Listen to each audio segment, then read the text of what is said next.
Let's take the first question. Assalamu alaikum, my name is Ayman. I am a student and I am from Kashmir. Are there any situations in which backbiting is allowed in Islam? Allah subhanahu wa ta'ala says in the glorious Quran in Surah Hujurat chapter number 49 verse number 12, Ya ayyuhalladhina amanu jtanibu kathiran min adh-dhann inna ba'da adh-dhanni ithm. O you who believe, avoid suspicion, for suspicion in most cases is a sin. وَلَا تَجَسَّسُوا وَلَا يَغْتَبْ بَعْضُكُمْ بَعْضًا. And do not spy on each other. And do not backbite each other. أَيُحِبُّ أَحَدُكُمْ أَن يَأْكُلَ لَحْمَ أَخِيهِ مَيْتًا فَكَرِهْتُمُوهُ. Would any of you like to eat the meat of your dead brother? You would deny it. So backbiting, it is prohibited in Islam. But there are certain situations in which the scholars, they have said that backbiting, it is permitted. And inshallah, I will discuss 6 situations in which backbiting, it is permitted. The first is that when you're complaining regarding someone, if someone has done something bad to you, if he has robbed you, if he has cheated you, if he has lied to you, so you complain to the ruler or to the judge regarding this person. So in this situation, backbiting, it is permitted. The second is warning the people regarding a particular person.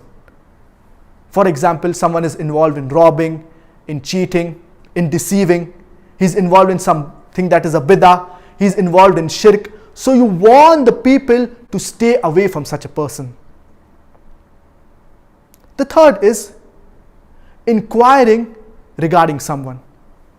For example, if you want to do business with someone, so you inquire regarding this person, regarding his character, whether his character is good or no, whether he's involved in cheating, if he's an honest person, because you are going to deal with this person.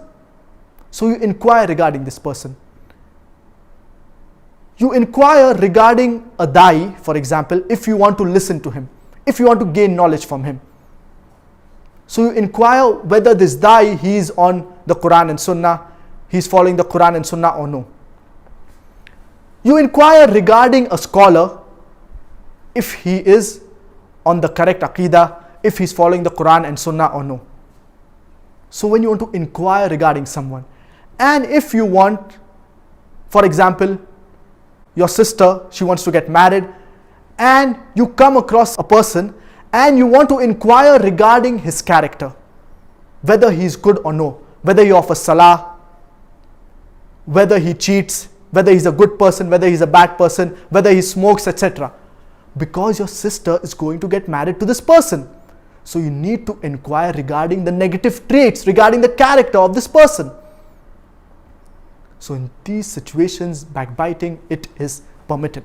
The fourth is that you warn the people regarding a public figure. For example, if a public figure, he is involved in something that is haram, he is involved in some bid'ah, he is promoting shirk, so you warn the people that they should stay away from this person. And the fifth is that you ask a scholar regarding someone.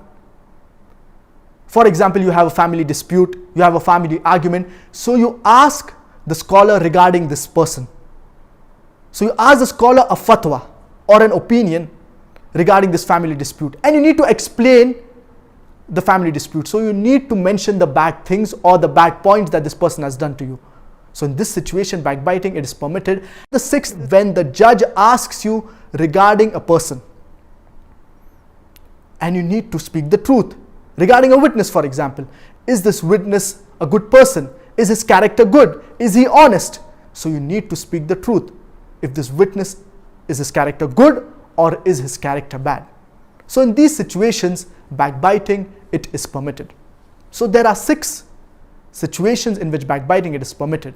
The first is when you want to complain regarding someone, if he's done something bad to you. The second is warning the people regarding someone if he's involved in something bad, if he's a robber, if he's a cheater, if he's involved in some bid'ah, if he's involved in shirk.